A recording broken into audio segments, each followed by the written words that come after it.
முதல்ல வந்து தீபம் ஏற்ற வேண்டும் என்று கொடுத்த உத்தரவு, அடுத்ததாக வந்து 3ஆம் தேதி வந்து கண்டெம்ட் நீதிமன்ற அவமதிப்பு வழக்கில் அவர் கொடுத்த உத்தரவு, அதைத் தொடர்ந்து இரு நீதிபதிகள் கொண்ட அமர்வு கொடுத்த உத்தரவு ஒரு பெரும் சர்ச்சையை கிளப்பி இருக்கிறது.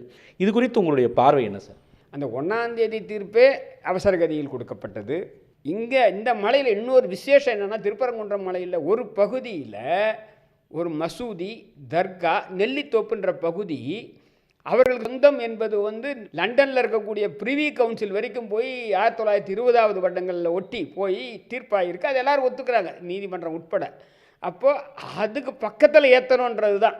ஏற்கனவே அந்த உச்சி பிள்ளையார் கோயிலெலாம் இங்கே ஏற்றணுன்றதுக்காக ஒரு வழக்கு போடுறாரு ராமர், ரவிக்குமார், அப்புறம் இன்னொரு 3 பேர், 4 பேர் போடுறாங்க. அந்த வழக்கை ஏன் அவர்கள் இறுதி நேரத்தில் போடுகிறார்கள்? அதான் என்னுடைய கேள்வி. அப்போ ஜட்ஜ் என்ன சொல்லணும்?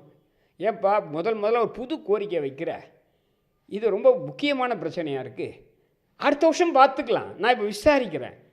அதில் வந்து 11 வாட்டி எதிர்கட்சிகள் அவங்கக்கிட்ட இருந்து பதில் மனு வாங்கணும். அதுக்கு அந்த பதிலுக்கு நீ பதில் போடணும். அவங்க தேவைப்பட்டால் அதுக்கும் ஒரு பதில் போடலாம், ஆவணங்கள் கொடுக்கணும், வாதங்கள் நடக்கணும். அதனால் அடுத்த வருஷம் பார்த்துக்கலாமே அப்படின்லாம். ஆனால் இந்த கார்த்திகை தீபத்துக்கு ஒரு 10-15 நாளுக்கு முன்னாடி தான் அந்த வழக்கே தாக்கல் பண்ணப்படுது. அப்போ எதுக்காக இப்போ இந்த வழக்கை இவர் முன்னாடி தாக்கல் பண்ணுறாங்கன்னா, இது மாதிரி ஃபாரம் ஷாப்பிங்கும்பாங்க. அதாவது இந்த கடந்த ஒரு ஆண்டுகளாக இல்லாமல் இவர் வரும்போதுன்னு அவங்க நினைக்கிறாங்க. நான் இவர் தப்பாக சொல்ல, அவங்களுக்கு என்னமோ இவரை வச்சா ஆர்டர் கிடைக்க நினைக்கிறாங்களாம் தெரியாது. பெட்டிஷனருக்கு இந்த நீதியரசர் வரும்போது தாக்கல் செய்தால் நமக்கு ரெசல்யூஷன் கிடைக்கும்னு நினைக்கலாம். பின்ன என்ன, வேற என்ன பொருள்? ஏற்கனவே இந்த கோரிக்கை சம்பந்தமாக, இதே கோரிக்கை சம்பந்தமாக 2017 இரு நீதிபதிகள் அமர்வு, அதுக்கு முன்னாடி ஒரு நீதிபதி 2014 அந்த உத்தரவை உறுதி செய்து 2017 இரு நீதிபதிகள் அமர்வு, நீதிபதிகள் கல்யாண சுந்தரம், பவானி சுப்பராயன் அமர்வு, அந்த கோயில் தான் இதை முடிவு பண்ணணும்.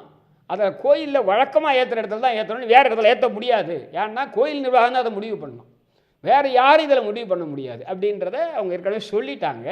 அப்போது இந்த உத்தரவு வந்து ஒற்றை நீதிபதியை கட்டுப்படுத்தும். அவர் வந்து அதை மீறி செய்யறதுக்கான அதிகாரம் கிடையாது. அப்படி என்ன பண்ணோன்னா, அவர் தலைமை நீதிபதிக்கு சொல்லணும், ஐயா இந்த மாதிரி 2 நீதிபதி தீர்ப்பில் எனக்கு உடன்பாடு இல்லை, அதனால் நீங்கள் வந்து ஒரு லார்ஜர் பெஞ்சுக்கு அனுப்புங்க அப்படின்னு சொல்லணும். அதுக்கு மாறாக இவரே வந்து இதை விசாரிச்சுக்கிறாரு, இதை தீர்ப்பு சொல்கிறாரு. அந்த தீர்ப்பில் இதை பற்றி விவாதமே இல்லை. இந்த 49 பக்கம் கொண்ட தீர்ப்பில் இந்த விவாதமே இல்லை. என்னை பொறுத்த வரையில் அவர் எடுத்துக்கிட்டிங்கன்னா, இந்த வழக்கில் அவர் அதீத ஆர்வம் காட்டுகிறார் என்ற ஒன்றை சொல்லணும். ஏன் அப்படின்னா, அவருக்கு பின்னாடி அவருக்கு ஒரு சித்தாந்தம் இருக்குது. இவர் ஆர்எஸ்எஸ்காரர், அவரே சொல்லிப்பார், அதில் ஒன்றும் வெளிப்படையாக எனக்கு நண்பரே கூட.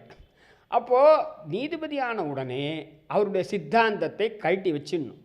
கண்டெம்ட்டுக்கு வந்து ஒரு ஸ்டாச்சுட்டரி பீரியட்னு 30 நாள் நோட்டீஸ் இருக்குது. ஆனால் அந்த குறைந்தபட்ச ஸ்டாச்சுட்டரி நோட்டீஸ் பீரியட் 1 மாதம் கூட கொடுக்காமல் 5 நிமிடத்தில் வந்து உத்தரவை பிறப்பித்ததுன்றது வந்து அந்த ஹேஸ்ட், எக்ஸ்ட்ராடினரி ஹேஸ்ட் வந்து நம்ம என்ன பண்ணுறோம் சார்? அதான் தப்புன்றது. வழக்கு விசாரிச்சதும் தப்பு.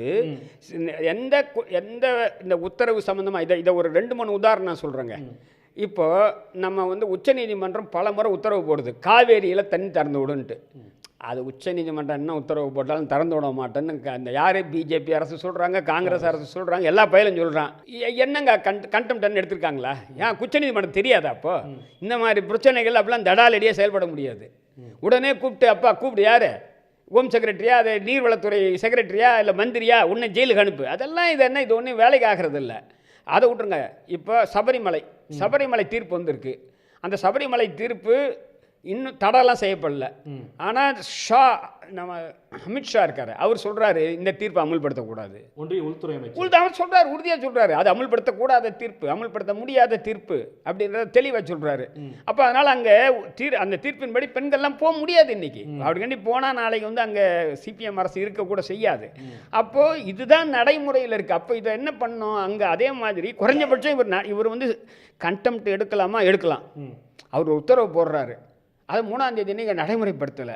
அப்போது சம்மந்தப்பட்ட அதிகாரிகளை எல்லாம் கூப்பிட்டு, அரசு அதிகாரிகளை, ஏன் நீ எடுக்கலை, அதனால் பதில் சொல்லுன்னு கேட்டு ஒரு நீண்ட விசாரணைக்கு அப்புறம் தான் வந்து நடக்கும். இவர்கிட்டவேங்க இந்த கண்டெம்ப்ட் இல்லாமல் அவர்கிட்ட நூற்றுக்கணக்கான கண்டெம்ப்ட் அவர்கிட்ட பெண்டிங்காக இருக்குது. குறைஞ்ச அந்த வழக்கெல்லாம் ஏன் அதில் இந்த மாதிரி அவர் பண்ணல? 5 நிமிஷத்தில் ஆர்டர் கொடுத்தாரு. அதெல்லாம் இது வச்சிருக்காருங்க. ஒரு வழக்கு இருக்குது, அதில் இந்த வழக்கில் எக்ஸ்ட்ராடினரியாக என்ன பண்ணுறாருன்னா, கண்டெம்ப்டில் வந்து அவர் கொடுத்த ஆர்டரை மாற்றி எழுதுறாரு. என்ன சொல்கிறாரு, இதில் ராம ரவிக்குமாரே போய் வந்து தீபம் ஏற்றலாம், அது கோயில் நடைமுறைக்கு விரோதமானதுங்க. அவராக கூட கண்டெம்ப்டில் ஒரு 10 பேரை கூட்டு போகலான்றாரு. அந்த 10 பேருக்கும் இவங்களுக்கு ஆதரவாக பாதுகாப்பாக CISF, central industrial security force, அதை வந்து இவர் தவறாக துஷ்பிரயோகம் பண்ணுறாருன்னு என் கருத்து. அதனால் இதை வந்து ஒரு மத பிரச்சனையை உருவாக்கணும்னு நீங்கள் எப்படி சனாதானிகள் விரும்புகிறார்களோ அதே மாதிரி அங்கே ஒரு மத பதற்றத்தை அங்கே உருவாக்குறதுக்கு இவர் வந்து இவருடைய தீர்ப்பு வந்து உறுதுணையாக இருக்குது. இவர் என்ன சொல்கிறாரு, both the dargah and temple are on the same page. Very good, நல்லது. ஏன் எதிரெதிர் முகாமில் ஏன் இருக்கணும்? 2 பேரும் ஒரே பேஜில், அவங்க தர்கா, டெம்பிள், சர்ச் எல்லாம் ஒரே பேஜில் இருக்கிறது தான் செக்யூலரிசம். நீங்கள் என்ன இதில் என்ன ஒருத்தர் அடிச்சு கொண்டாரு அவர் அதை சொல்கிறாரு, இந்த வார்த்தையை அவர் சொல்கிறாரு. குறைஞ்சபட்சம் என்னுடைய கருத்து, மாற்றம் இங்கேருந்து மாற்றி வேற ஊருக்கு போகிறது வந்து இந்த ஓரளவு இந்த பிரச்சனையை தணிக்கும்னு நான் நினைக்கிறேன். உடனுக்குடன் செய்திகளை தெரிந்து கொள்ள சன் நியூஸ் பெல் ஐகானை கிளிக் பண்ணுங்க.